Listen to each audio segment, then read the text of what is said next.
నమస్కారం ప్రజలారా, ఈరోజు అన్న ప్రెస్ మీట్ పెట్టడం జరిగింది. ఇలాంటి దానికి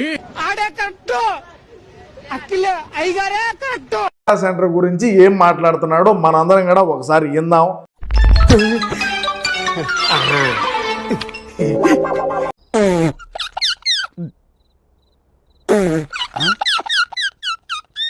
డేటా ఉంటే ఆ డేటాను రకరకాలుగా ఇంట్రో గ్యాప్ ఇచ్చావు ఇవాళ వచ్చింది. ఆ డేటాకు మైండ్ అప్లై చేస్తే అది ఆర్టిఫిషియల్ ఇంటెలిజెన్స్ అవుతుంది. డేటాకు మైండ్ అప్లై చేస్తే అది ఆర్టిఫిషియల్ పైకి ఎదవలాగా అంత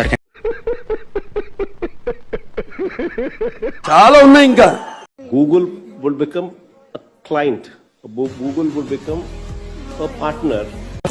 ఆపరా సోది మొహోడా, నువ్వు నీ ఎదవ ఇంగ్లీషు ఏం కావాలి?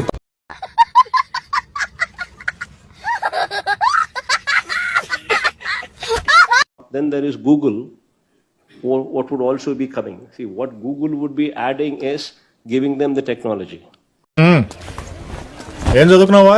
బిఏ, బిఎస్సి, ఎంఏ, ఎంఎస్సి చూస్తాను అలా కనపడతాను కానీ 7th ఫెయిల్ 6th పాస్.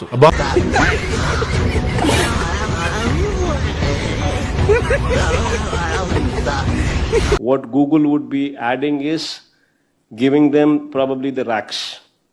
ఆ డేటాకు మైండ్ అప్లై చేస్తే అది ఆర్టిఫిషియల్ ఇంటెలిజెన్స్. ఏంటి మమ్మీ ఎవడీడు? పని పాట లేని కాన్వర్సేషన్ బాలకృష్ణ అనే వ్యక్తి తీసుకొచ్చిన అసెంబ్లీలో. ఏం జరిగింది నాకు ఇప్పుడే అందరూ ఇండస్ట్రీకి వెళ్ళడానికి వెళ్ళినప్పుడు సైకో గాడిని మాట్లాడాల్సింది ఏంది, అసెంబ్లీలో ఆయన మాట్లాడాల్సింది ఏంది? పాపం ఫీల్ అన్నట్టున్నారు. ఆయన తాగి మాట్లాడింది ఏంది? ఎవడరా నువ్వు మాట్లాడేది అని చెప్పు. ముందు ఏం చేస్తానంటారా గాడిద? ఎవడో చెప్పు.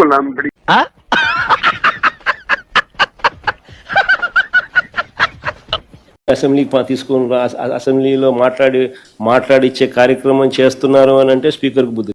వీడప్పుడే బీబీసీ రేంజ్ లో ఎంచుకుంటున్నాడు. సారీ సార్ ఆ మాదిరిగా మాట్లాడుతున్నాడు అని అంటే ఆయన సైకలాజికల్ హెల్త్ ఎట్టుందో ఆయన క్వశ్చన్ చేసుకో. నీ మామ పర్రి పోరా.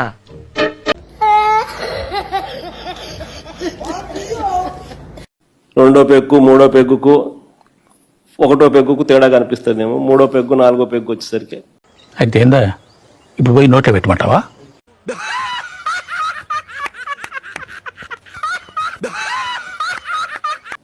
తేడా కనపడదు అని నేను అనుకుంటున్నాను. ఎందుకంటే నేను తాగే అలవాట్లేదు.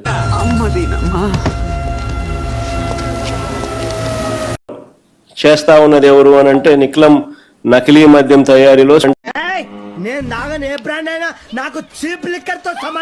నేను ఇలా బుక్ అయిపోతాను కల్లో కూడా ఆడుకోలేదు.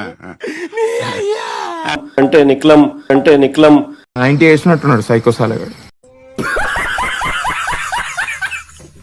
Google data centre, Adani centre ఒకటే అయినప్పుడు మరి వైఎస్ఆర్సీపీ ఏ అంశం మీద అపోజ్ చేస్తుంది?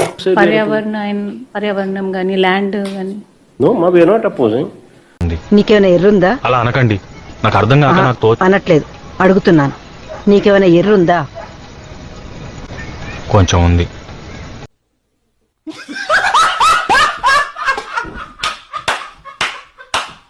In fact we are supporting. పర్యావరణం గురించి మాట్లాడుతున్నాను. పర్యావరణం గురించి ఎవరో మాట్లాడుతా ఉన్నారు అనే దానికి నువ్వు నన్ను అడుగుతుంది. ఎందుకట్లా రూడ్ గా మాట్లాడుతున్నావు మార్కస్? నాతోని కొంచెం జెంటిల్ గా మాట్లాడొచ్చు కదా. వ్యక్తికి నా సిగ్గు నా లజ్జ ఏమీ లేదు. ఏడా సిగ్గు లజ్జ లేవంటున్నావు? నీకున్నాయా సిగ్గు లజ్జ? నీకు లేనివే సిగ్గు లజ్జ. ఏమిటండి మీరు మాట్లాడేది? ఆవిడ కరెక్ట్ గానే చెప్పిందిరా. చాలా సేపు సస్పెన్స్ తర్వాత నాకు కూడా అర్థమైంది. సిగ్గు లజ్జ లేదు కాబట్టే సొంత చెల్లిని కన్న తల్లిని బయటికి పంపావు, బాబాయిని పైకి పంపావు. నీకు పేరు